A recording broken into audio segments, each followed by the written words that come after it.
Welcome back, my friends. This is OTG, and you're watching the Harmony series. This is a space we've created for spiritual wellness, recovery, and the kinds of honest conversations you usually won't hear anywhere else. In this episode, we're going to dive into step 1 of Alcoholics Anonymous. Step 1 states, we admitted we were powerless over alcohol, that our lives had become unmanageable. This is where the journey of recovery truly begins, for me at least it was, because step 1 is the place where truth stops being a concept we talk about and becomes the very lifeline that we hold on to. So in our first episode, we explored truth, the many variations of it, the truths we know, the truths we deny, the ones buried deep inside us, and the ones we sometimes fear to speak aloud.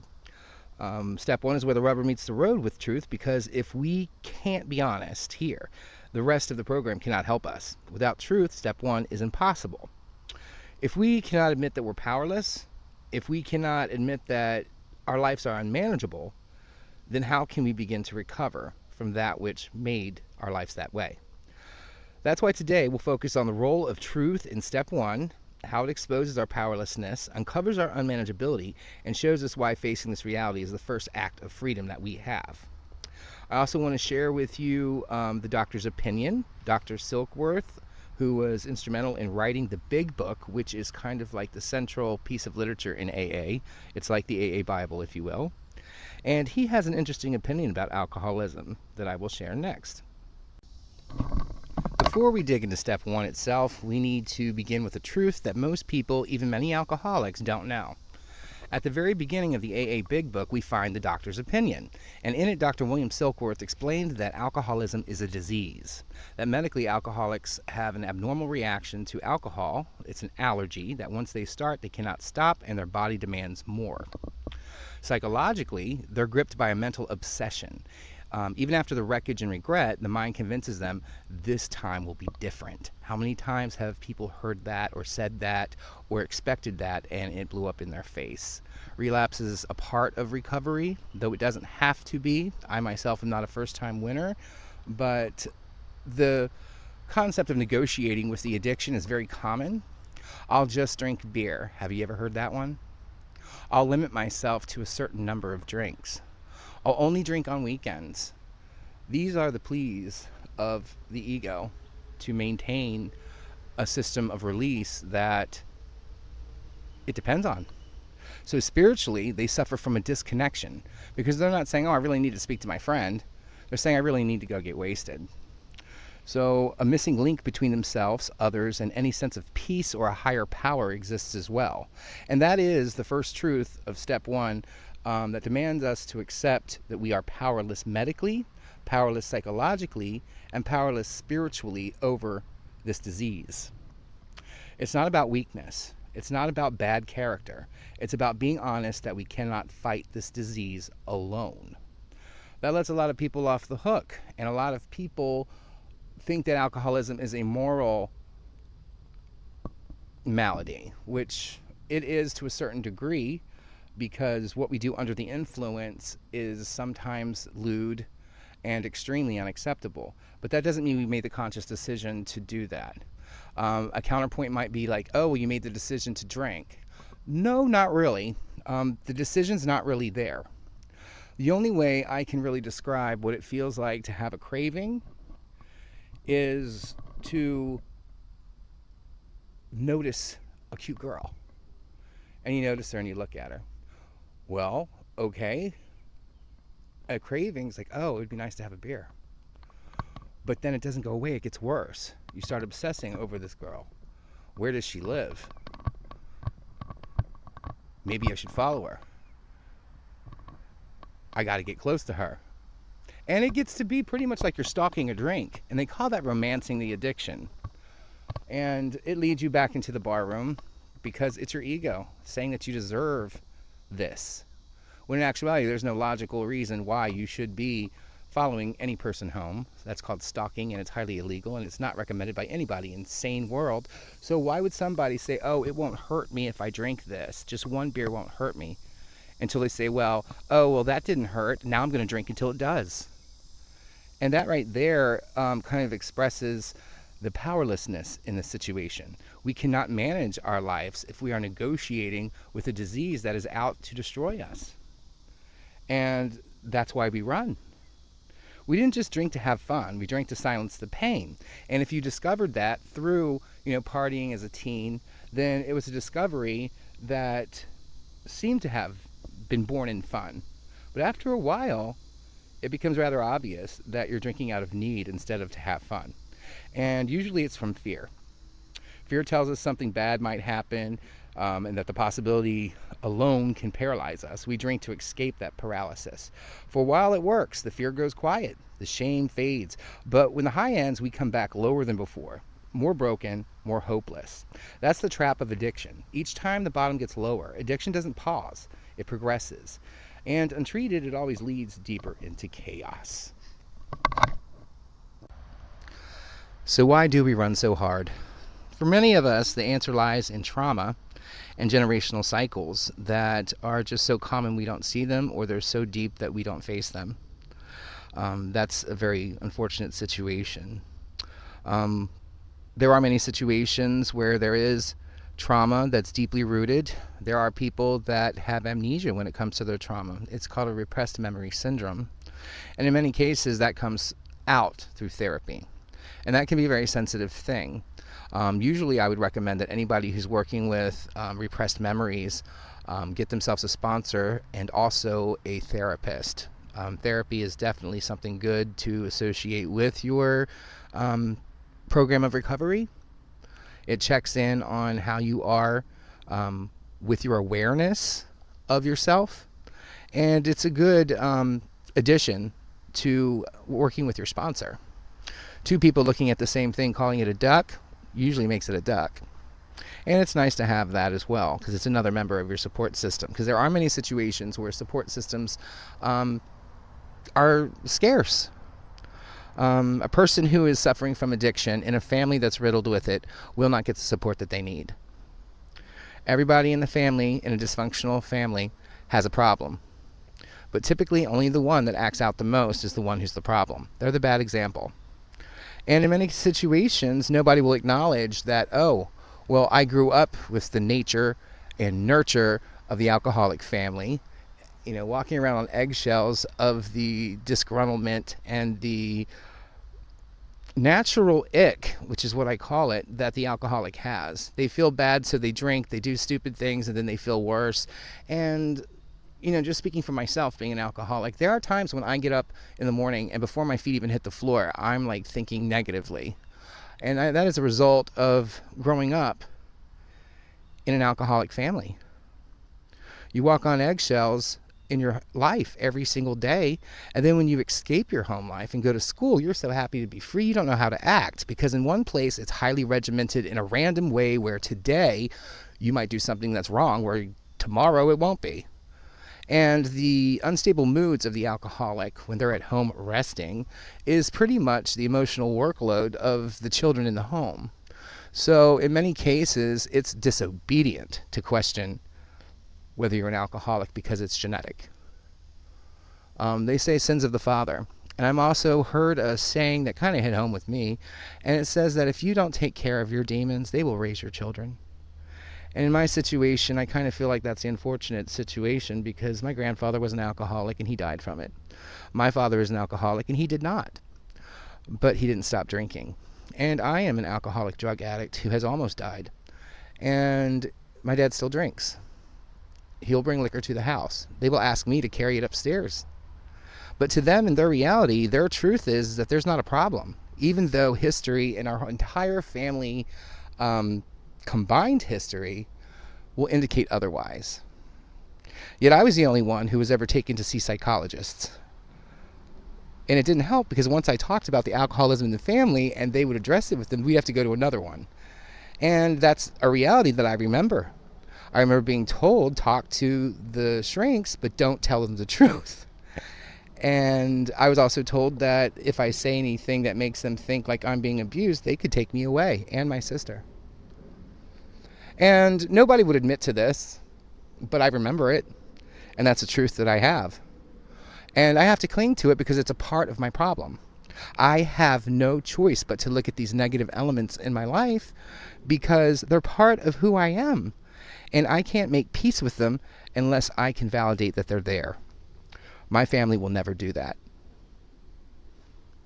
You know, to be brutally honest with yourself is very difficult. And anybody who is still drinking now when they had jeopardized their family when they're younger doesn't get it.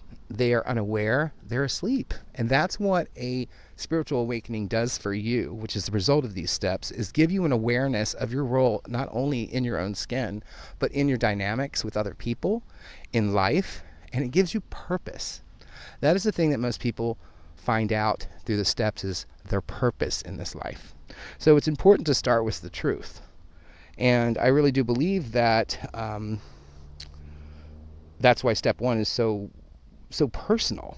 It's such a breath of fresh air in some ways, but it's also very difficult.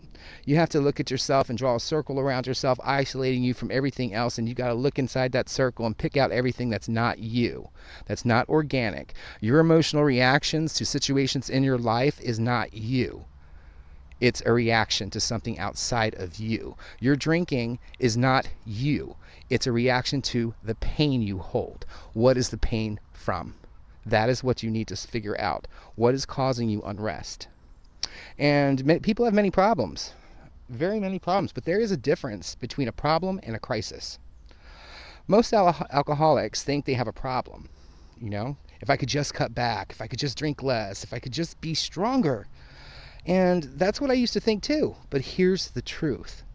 Alcoholism is not a problem.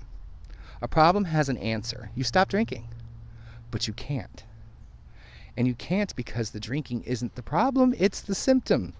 You're in a crisis because you can't figure out why. There is no solution. So a problem has a solution and a crisis does not. The real crisis for the alcoholic is not just drinking. It's I don't know why I can't stop, even though it's destroying me. I don't even know why I go back no matter how many promises I make. I don't know why each time is worse than the last. Because alcohol isn't the problem, it's just the symptom. The crisis is the trauma, it's the fear, it's the genetic disposition, the nature versus nurture, it's the learned behaviors, the hidden truths we can't face. And when we treat a crisis like a problem, we give ourselves false solutions. Like what I said previously. I'll just cut back. I'll only drink on weekends. This time I'll control it. But a crisis ignored always deepens. Always. That's why step one matters. It forces us to admit we are not just facing a problem we can fix. We're in a crisis that requires help. Why do we need help? Because the second half of step one is about the unmanageability of life. And it shows up in alcoholics' lives or drug addicts' lives on the outside and the inside of the person. On the outside, you can see unmanageability take the form of broken relationships, jobs that you may lose, money problems, legal trouble, promises broken again and again, any type of chaos that is because you didn't show up because you were somewhere else drinking. I missed my sister's birthday one time because I was doing drugs. You know, my addiction kept me from celebrating the life of my sister, who I'm very close to. And, you know, that's hard. It's something that the disease took from me. Whether my sister believes that it was an infraction that I chose to do over celebrating her birthday, or whether she looks at it as though it's a disease and that I was in my active addiction and out of control and powerless to it, can have an effect on me. It can make me feel guilt and shame.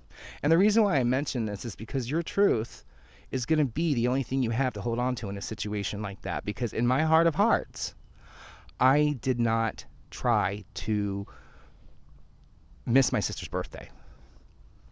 What happened to me is I went up to a place where I used to live and I was cleaning out the stuff that I had left there, and I found drugs, and it was just a residual amount in a bowl that I found, and I romanced it.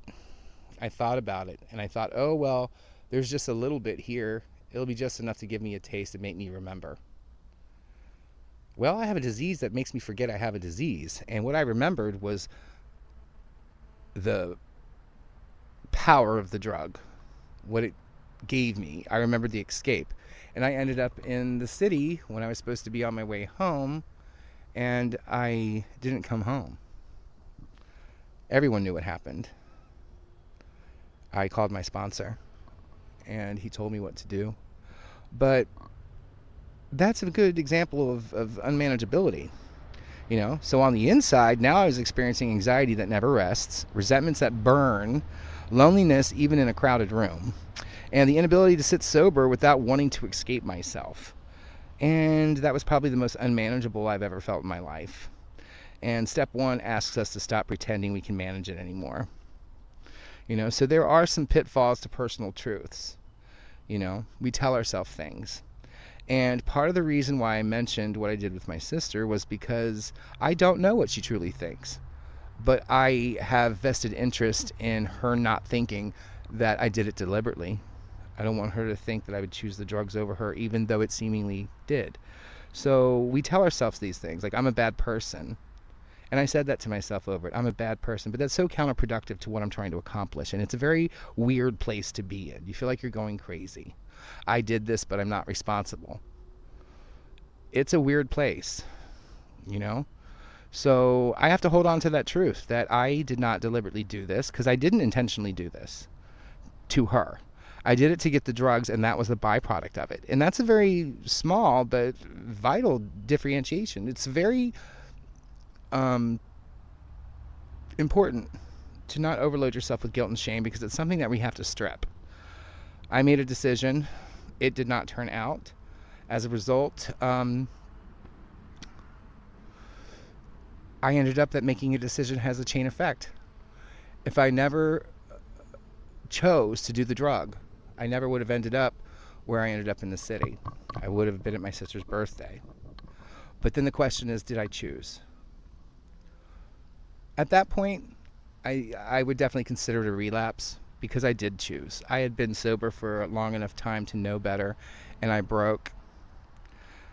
Why did I break? Because I wasn't sure I had a problem.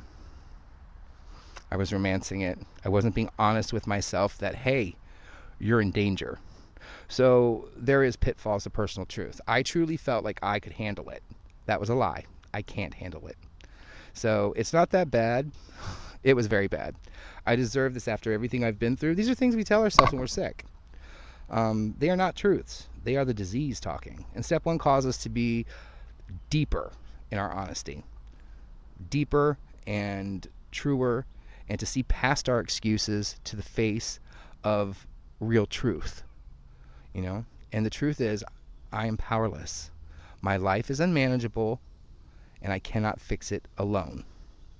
So there are moments in AA where you have to answer questions, because those questions' answers reveal more truths to you. And I have some reflection questions I'd like to just pose so that you can understand what step one is asking of you. So I want to invite you to reflect honestly on these questions. Write them down if you can. Number one is, in what ways am I powerless over alcohol, over people, over situations, and over my own emotions? I can't change what my sister feels about my relapse. I don't think that she puts any investment into feeling like she was slighted. I think that she's over it, and I'm glad for that. But I'm also not ruminating on it and asking her if she's mad at me every 5 seconds either, because all that's doing is asking for shame and guilt. I did it. I apologized. I told her I loved her and that I won't do it again. And, unfortunately, I did do it again. I did. I am not a first-time winner. But I had to get true with myself and ask what is going on. And the truth is that I didn't feel like it was necessary to a degree. I thought that I could be the type of person who snuck it here and there because, well, my dad was making it happen. He was able to drink after all the stuff he had been through, and I thought, well, a mishap here and there is, okay. It's not an A+, it's a B. What a lie! Because what I'm not understanding when I'm in that mind frame is that it's not about receiving a grade. It's about whether you're going to be in school the next day. And so I had to really look at my fears. So what fears are you running from when you drink or use? Or are you aware of the fears? Why are you running from this fear? Is it a trauma? Is it a family pattern that's fueled your addiction? How has your life become unmanageable? In what way outwardly? In what way inwardly? What lies have you told yourself to avoid facing the truth? These are not easy questions, but they are the doorways to freedom. Step one's not about shame. It's not about weakness. It's not about guilt. It's about truth. And in the doctor's opinion, Dr. Silkworth told us alcoholism is a disease, medical, psychological, and spiritual. Step one asks us to admit the truth, that we are powerless, that our lives have become unmanageable, and that we cannot recover on our own. That truth may hurt, but it's also the first act of freedom, because once we tell it, we are ready for the solution. And we're ready to ask help. So thank you for being here with me today. This has been episode 2 of the Harmony Within series, brought to you with love from OTG. This was step 1. And if today's message gave you something to think about, please like and subscribe so we can keep walking this path together. So until next time, stay true, stay strong, and remember, the truth will always set you free.